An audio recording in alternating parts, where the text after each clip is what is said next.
Welcome to Pre-Shift, tidbits of wisdom for everyday service. My name is TJ Griffin, and I'm the corporate wine educator for Winebow. Let me introduce your host. Master Sommelier Ron Edwards has over 29 years of hospitality experience, and since 2018, he has been the director of wine education for Winebow.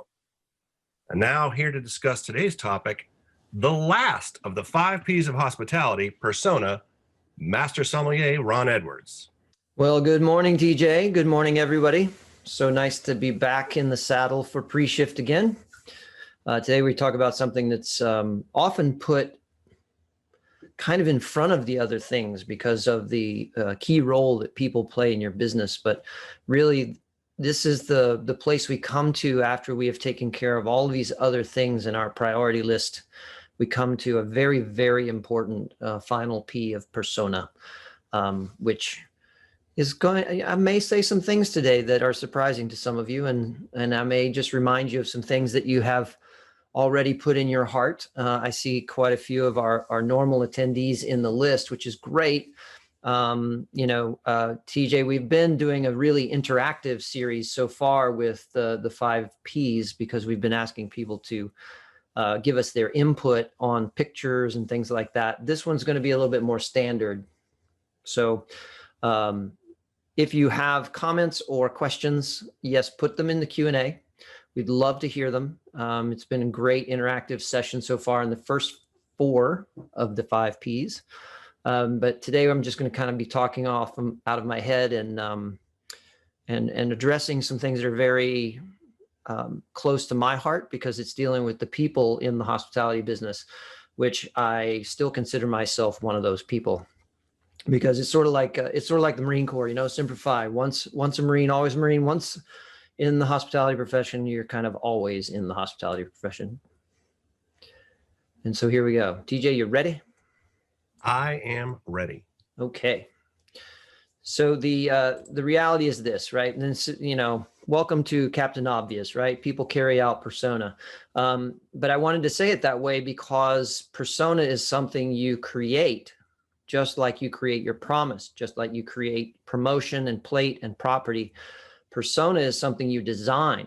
It's derived from the promise you decided you want to have for your business, and it cannot be extrapolated out of it. It is so closely knitted together, just like the rest of it. And so the people are there, but they are not the persona. The persona is what you decide it to be, and then we put people into that role, very much like casting a play. I think that if we viewed our hospitality environments more like Disney does theirs, right? You don't apply for a job at Disney. You actually are a cast member, right? You're joining a play. And so you try out for the play. You don't apply for a job. So if we can alter some of our perceptive consciousness about what is going on in hospitality businesses to more like a performance and less like a normal job, we probably would have a better handle on our persona, as well as a better handle on who we're interviewing for these roles. TJ, you identify with that analogy at all? Absolutely. All right. So the first thing you got to do is you got to put the upfront work in to set up your hospitality business, as we have decided in the first 4 Ps. We're leading up to this, right? We decided this is what we want the people out there to assume about us before they get here so that they're not disappointed. We've established our promise. Then we went out and promoted our promise in all the channels that made sense for us for the budget we had, etc., so that people would know what our promise is when we get here. Like we decided, the one we felt like in our case studies that was the closest to meeting that initially perhaps was Mateo, where their imagery and their words said, come here for Spanish tapas, sherry, and wine.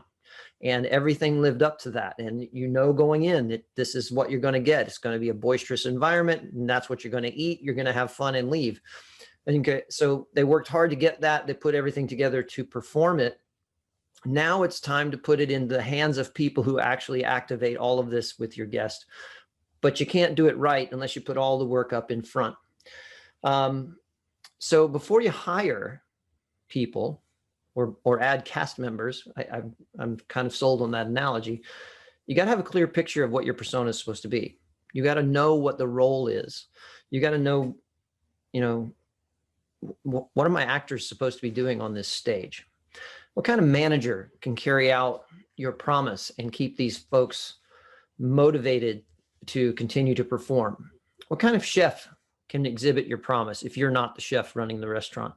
And I think this is very, very important, that if you're an owner or a corporation and you're hiring 2 salaried employees or more to run the daily operation, and you have your back of the house staff and your front of the house staff, chef and manager, however you want to put it, that both of those individuals have to buy in completely and be an extension of your promise in persona, because everything goes from the top down. Culture in your organization is dictated by you as the leader and anyone underneath you who's leading. Then our everyday players will be living out whatever culture that you've created.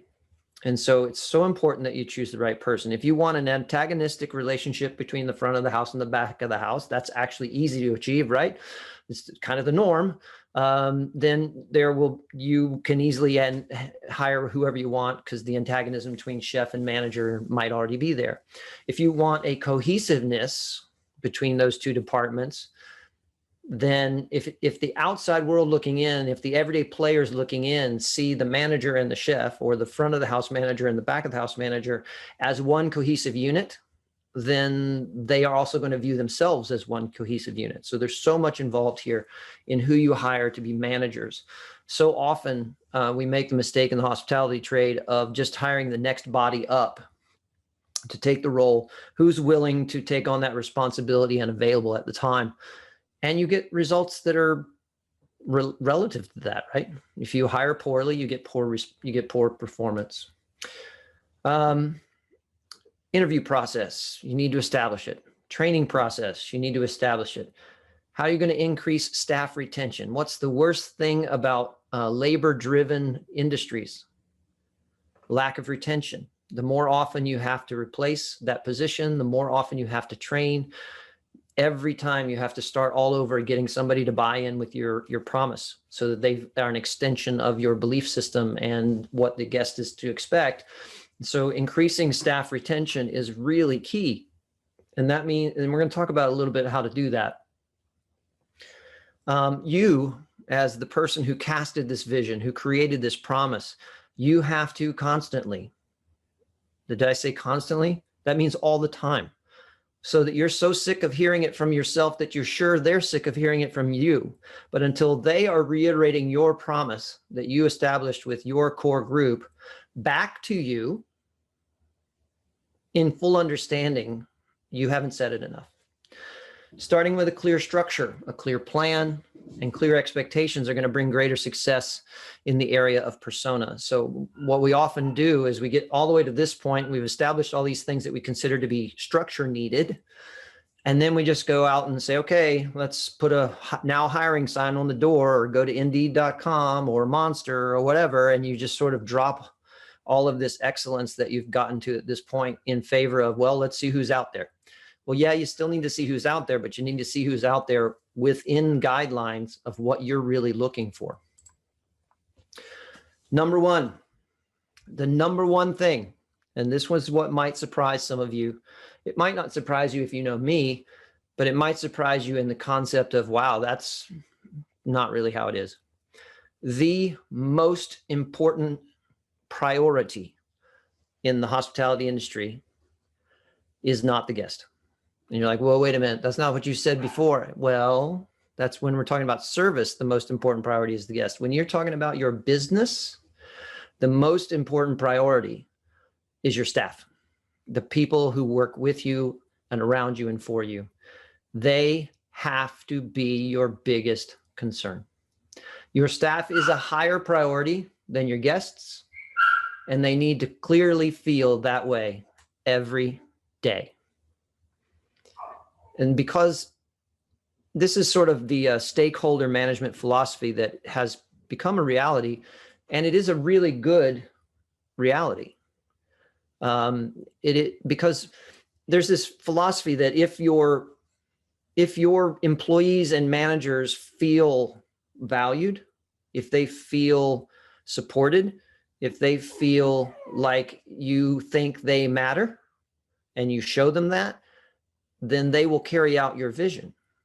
If they feel like just another cog in the machine, if they feel like they are easily replaced, if they feel like, their value is only tenuous, then they are more likely to be hesitant in carrying out your promise. They are also more likely to move on to somewhere else, because the number one thing that employees are looking for in today's world is to feel like they have value as people and professionals. And this is true in every job you can think of. And it doesn't really matter. Pick the business. It doesn't matter. People are people. They want to feel valued. And so if you can make the effort to make the people that are carrying out your promise your number one priority, you won't have to worry about the guest experience, because you've already stated to them what your promise is and that they now are the ones carrying it. And so if they feel like you've invested in them, if they feel like you're empowering them, then they will carry that vision for you and they will make it happen. If you consider them just tools in the tool shed, then you will always be trying to figure out what's wrong, because there will always be something wrong, because one of the tools will decide they don't want to work or they don't want to show up because they don't feel valued, they feel used. And it's a big deal. And the hospitality industry doesn't have a great history of taking care of its people.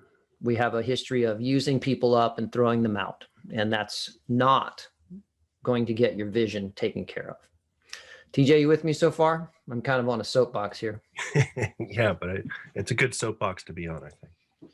All right. So that's number one. I don't think I have to say that any further. And if you want to do any personal research to back that up, you can look up the stakeholder management philosophy, and you'll find that I am not in any way the only one that holds this, and that it is the more modern way to run businesses.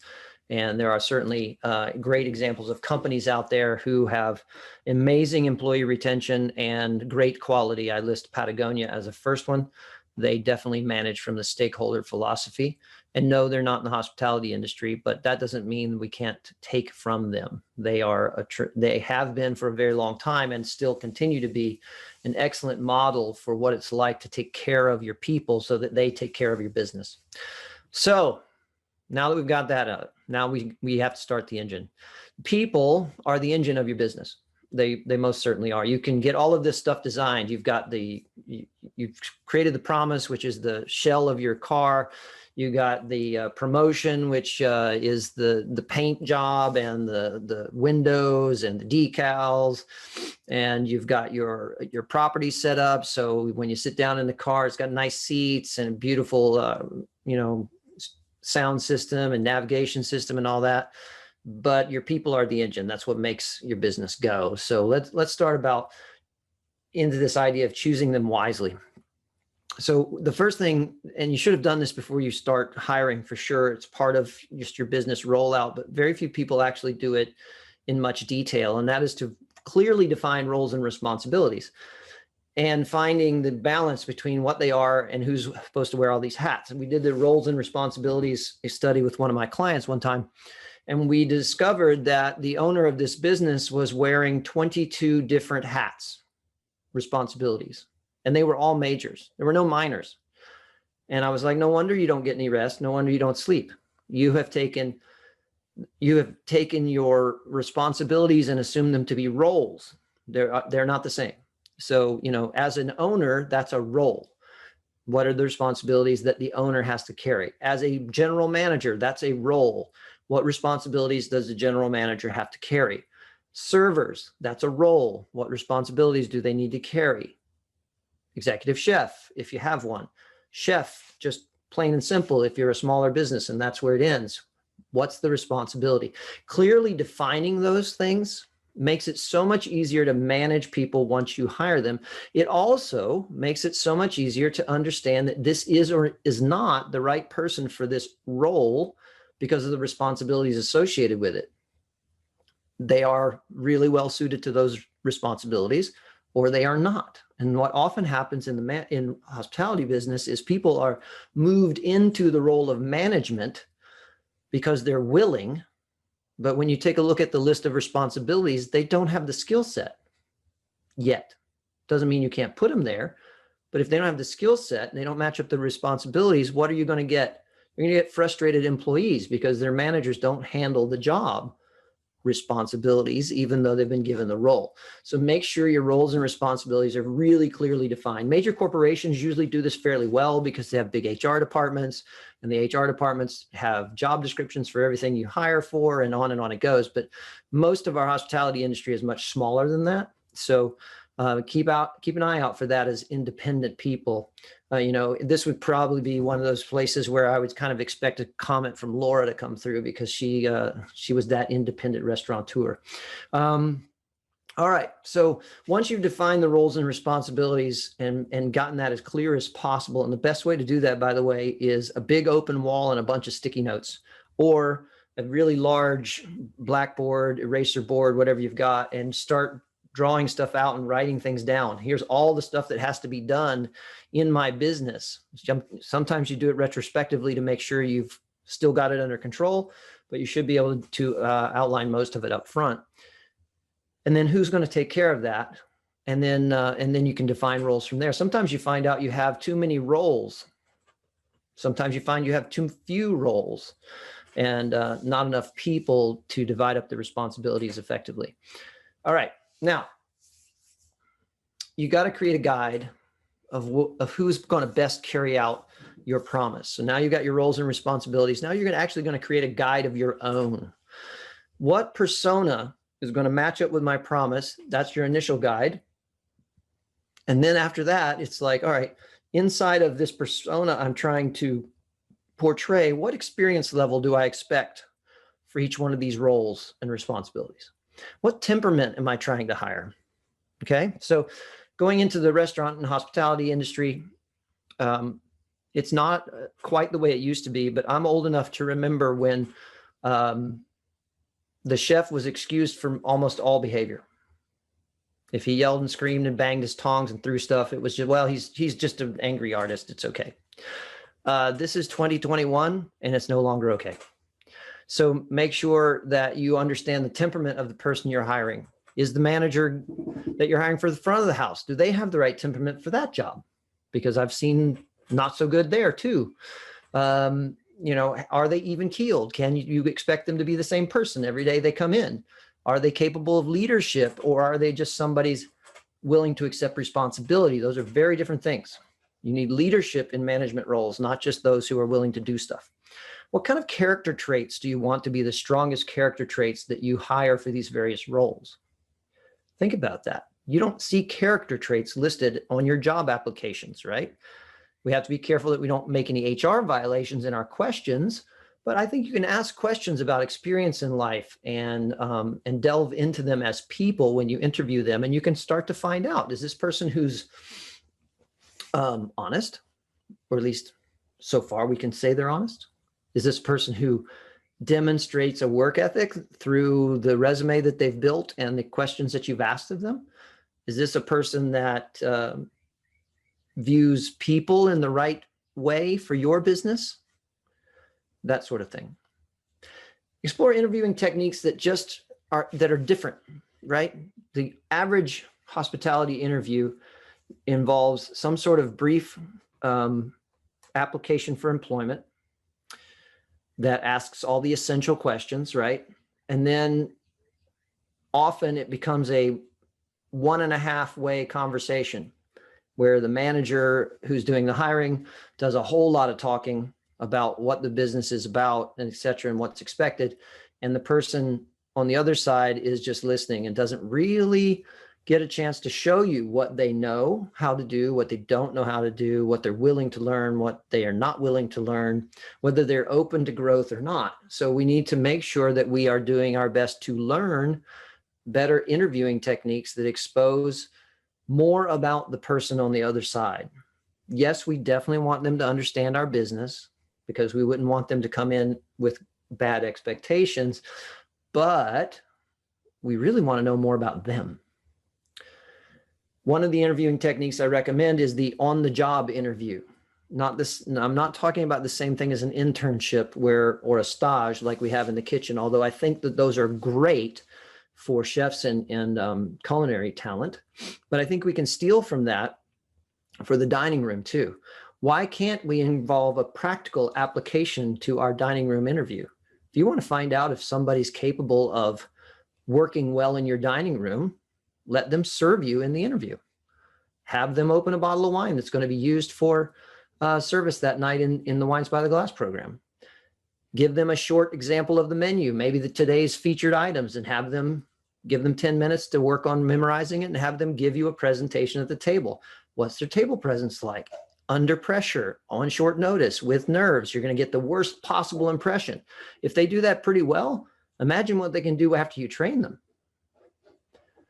Like I said, you're hiring cast members, and cast members have to go to an audition. I think we need to do a lot more auditioning and a lot less interviewing in the hospitality industry. All right.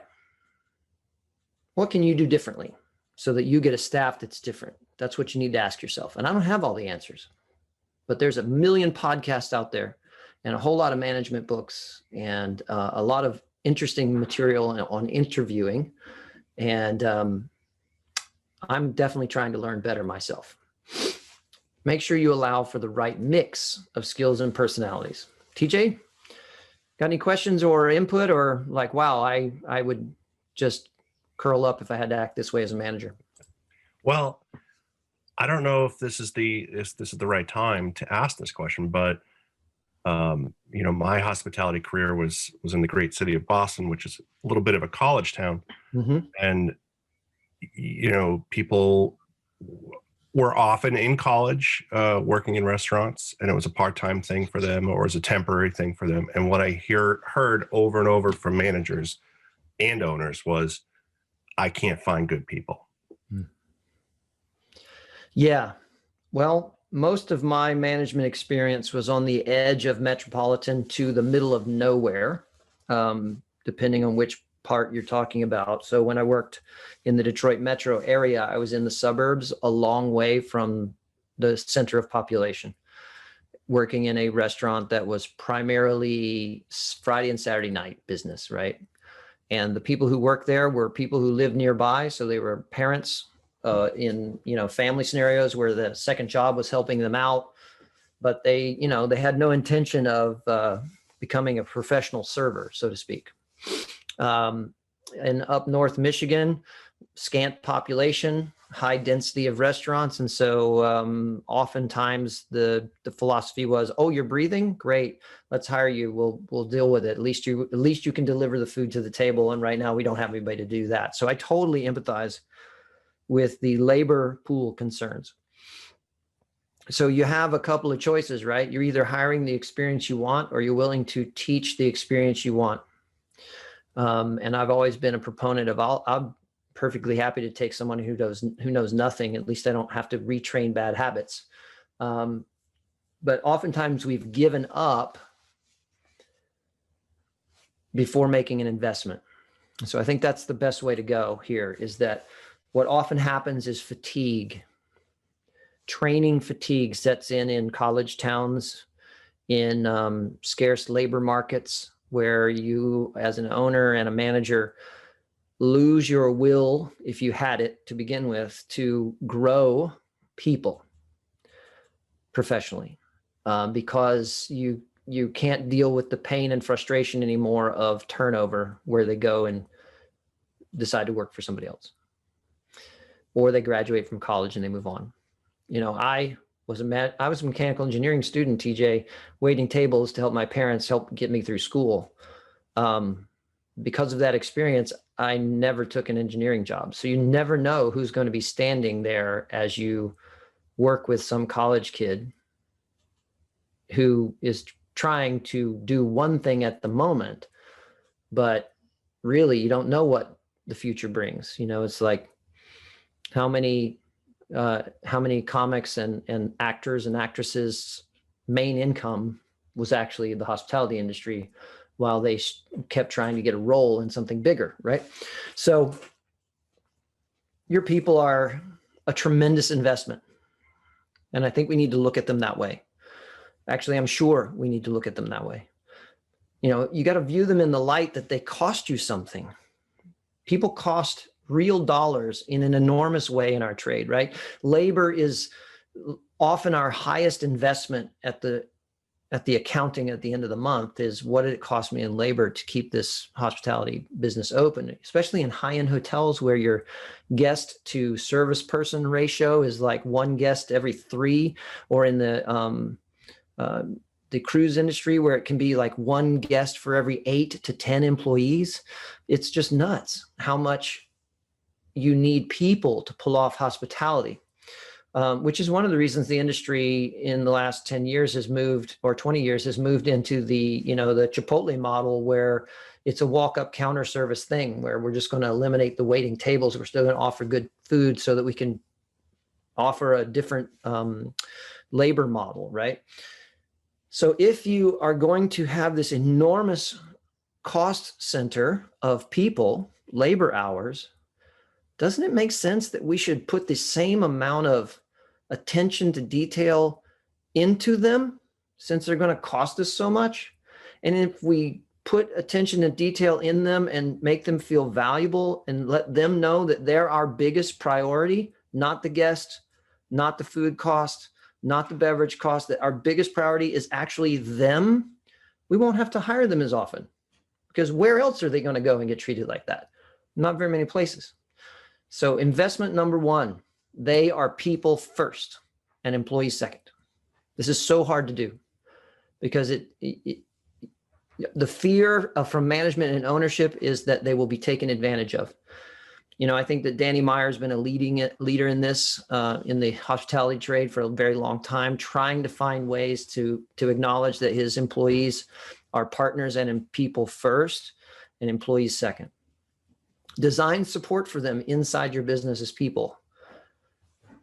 If you're talking about managers especially, for goodness sakes, give them reasonable hours. I remember very well my first management job. The restaurant was open 6 days a week, and I had no second in command.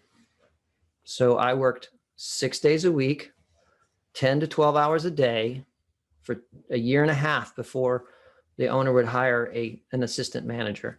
And then it was a player manager, like the Pete Rose model, where he was waiting tables one day and then managing the restaurant the next night, which was a very difficult thing to balance because, well, when you're one of them and then you have to manage them the next day and then you're one of them again, it makes it very difficult to have any authority. Reasonable hours for your managers. Expect them to have life balance. Just because you're in the hospitality business doesn't mean that you shouldn't be able to have a life outside of work. Any benefits you can possibly offer your employees, do it. Somebody else is going to offer it to them, and they're going to go somewhere else. But you know what? Even without being able to offer benefits, small businesses, it's just a struggle because of the cost of these things. Reward and encourage healthy living among your employees. The hospitality trade is not known from the outside looking in as having the most healthy employee group. Promote it. Talk about it. Encourage it. Why not?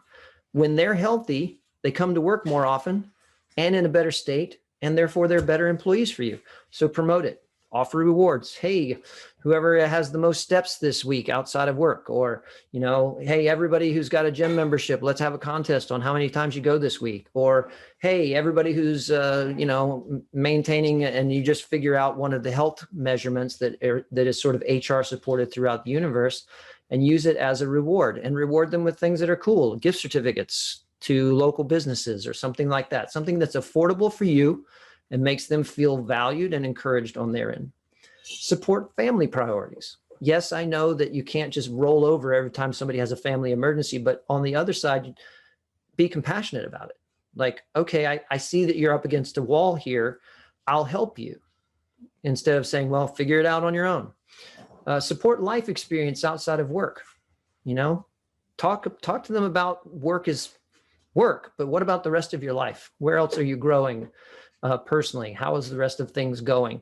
Not that you need to be a counselor, and managers can't be the best friend of their employees because that gets messy, but we can support life experience outside of work. One of the ways we can do that is we can create group opportunities within our employees to serve, food banks, charities, where you get together as a team and you're not thinking about anything else but taking care of other people for a different reason than you do it every day. To play, hey, I've known some restaurants that have softball league teams and things like that they've figured out how to get their staff off all on one day, and on that day they are part of a sports event or whatever, or to go to things together, just to creating a community of people who happen to work with you. These are all possible ideas. They're all possible. You need to find what's right for you. And remember that investing in people as people isn't always a dollar amount. Sometimes it's just time. The most important thing to show people is that you value them as people. And the thing that shows most people value faster is your time and attention. Investment number 2. Now that we're talking about them as employees, we need to invest them as professionals and treat them as professionals. Then they will view themselves as professionals, and then they will behave like professionals. You cannot expect someone who does not view themselves as a professional to act like one. And in the hospitality trade, we have been beaten up and abused and told by the outside looking in that this is not a real job and we are not professionals. So, do you have a real job? Said to your frontline employee. So, are you in school? Said to your frontline employee. No, I'm a professional in a noble trade. You have to communicate that with them. You have to give them opportunities to prove it, and you need to invest in them as professionals. What does that mean? What do we do as professionals? We learn about our job. We go to seminars. We take podcasts. We find opportunities to grow and be better as professionals at our job. My wife's a nurse practitioner. She has continuing education hours that are required of her to maintain her license. Well, let's make continuing education a part of our hospitality business. Not like some of it would be required, but the absolute awesome thing is to have it out there ready for people and encouraging them to grow, encouraging them to latch onto it. Some things are absolutely necessary, right? We have to train them to do their job, and we need to teach them about the menu and teach them about the wine list. But what's beyond that about professionalism? There's lots of things that we can encourage them to learn. But the first thing we have to do is convince them that they are a professional.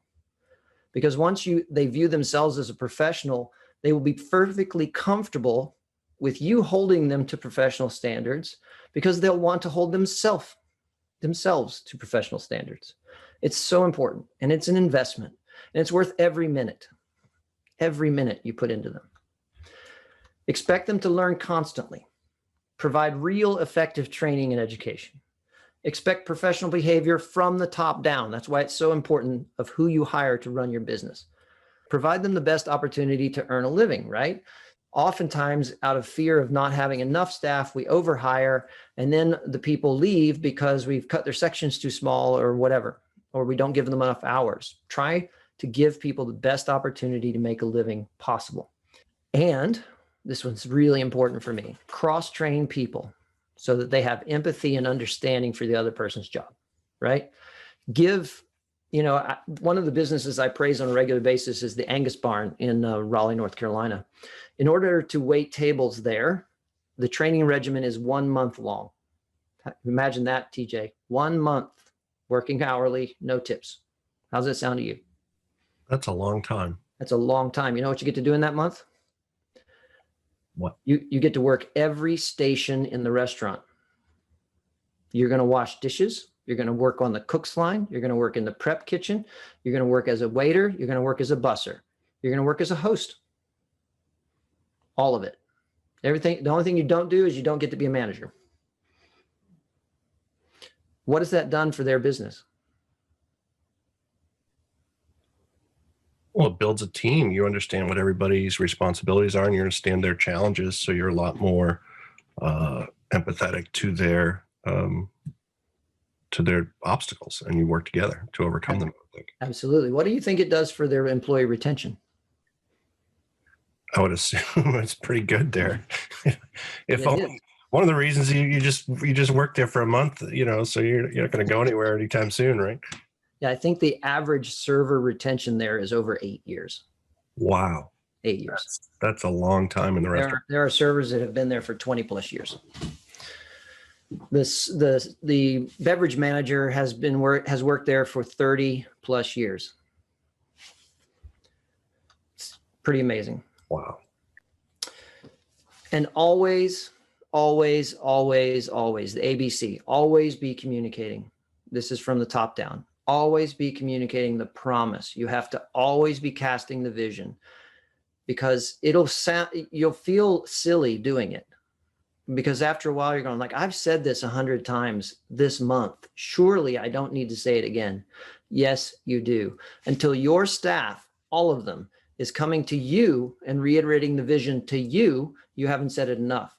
And in the most awesome scenarios ever, the staff comes to you and calls you out when you haven't met the vision and you have an open door for it. That's when you've said it enough. So let's talk a little bit about experience, because often the answer that is tried to the implementation of like, I need a great hospitality team is I'm going to go out and get the most experienced people. So let's talk about experience for a minute. Is it a positive? Is it a negative? That's an excellent question. I think it's yes. It is a positive. Yes, it's a negative, but it depends on the person. It really, really depends on the person. What we want, if we're going to get lots of experience and bring them into our space, our vision, our promise, we want experience with a spirit of exploration and growth still intact. Experience with I got this, I know how to do this, please, just leave me alone. I'll memorize your menu. It's fine. We don't want that, because that person will never buy into your promise. What about inexperience? Is it always a bad thing to take someone who's completely green and throw them into your staff? Well, it depends on them, right? Inexperience with a willingness to learn, great. If you and your team have the willingness to teach and mentor, inexperience can be a huge upside. TJ, what's the one thing you don't have to do with someone who has little experience? Unlearn bad habits. Exactly. The beauty of lack of experience is you get to train into them what you consider to be good habits. And that's a tremendous value. I will tell you, as a manager hiring hospitality teams, I would rather hire the inexperienced person with a growth mindset than the experienced person with an average mindset.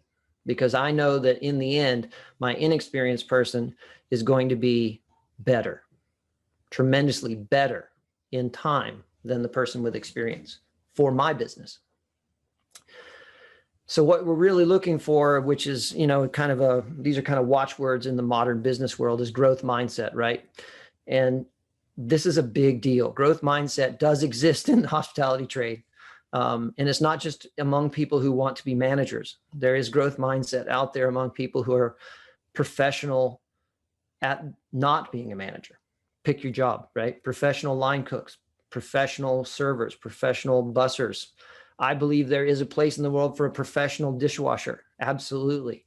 And if you want to keep your dishwasher around and not trade them out every 10 minutes, then treat them like a professional. I know that's a really hard thing to think through, but I've seen restaurants do it. As a matter of fact, Angus Barn, I was asking them, how long do they normally have a dishwasher around? He said, well, I think most of our dishwashers stick around 5+ years. TJ, 5+ years as a dishwasher. That's a lifetime. Well, how do they do that? They pay them well and they treat them well.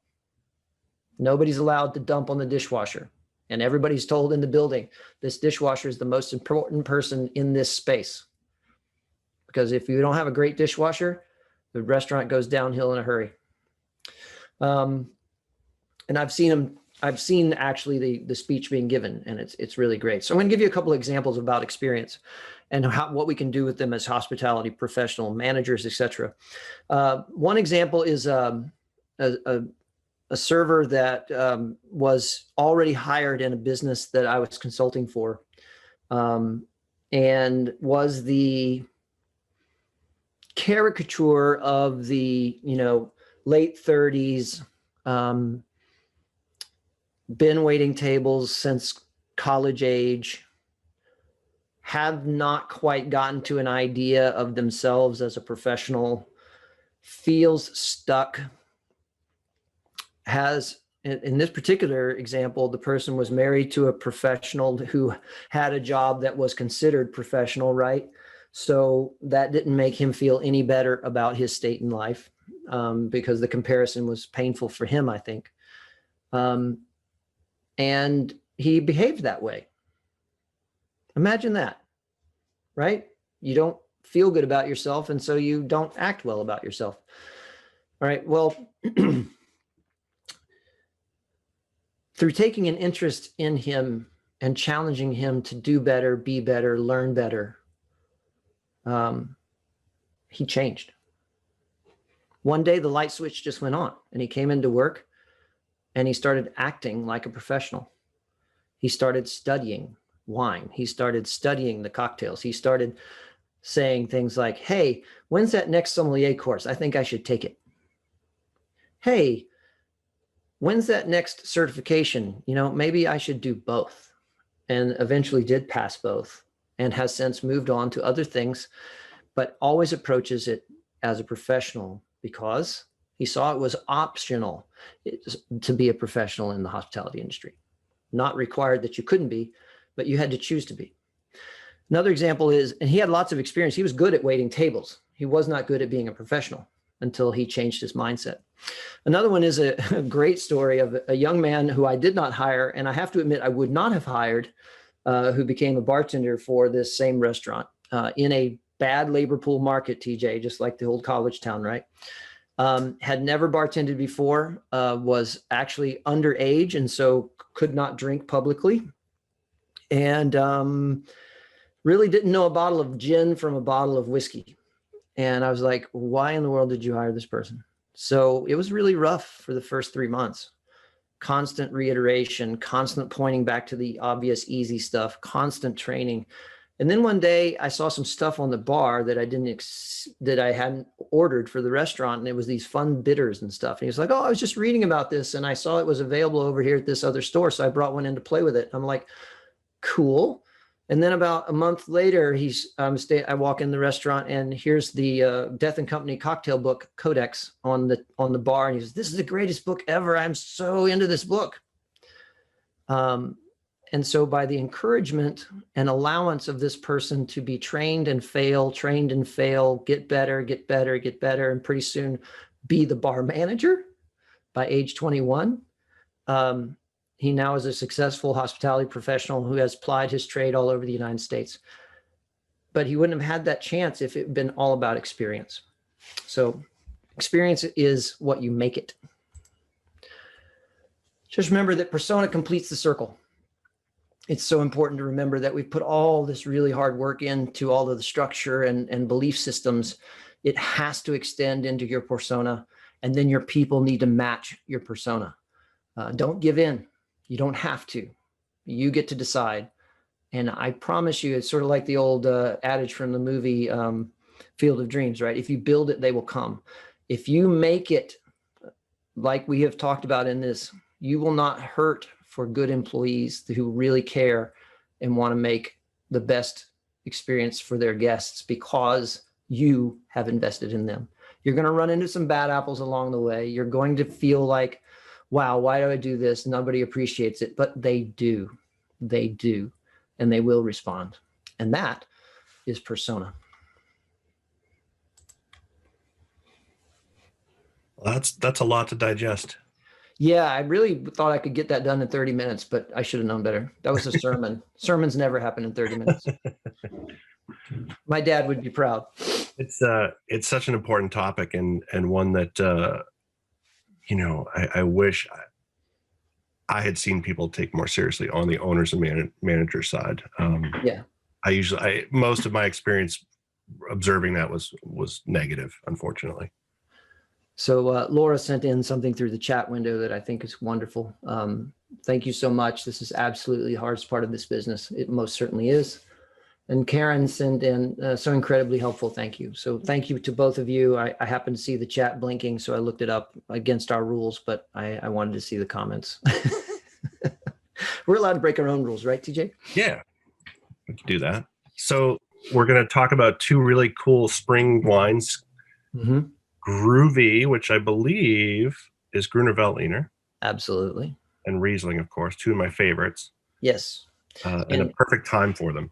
It is the food, the temperature, the weather. This is a great time to kind of push these outside the normal envelope of most guests' wines. And we're going to talk about how can we effectively put these wines in their glasses and they walk away happy.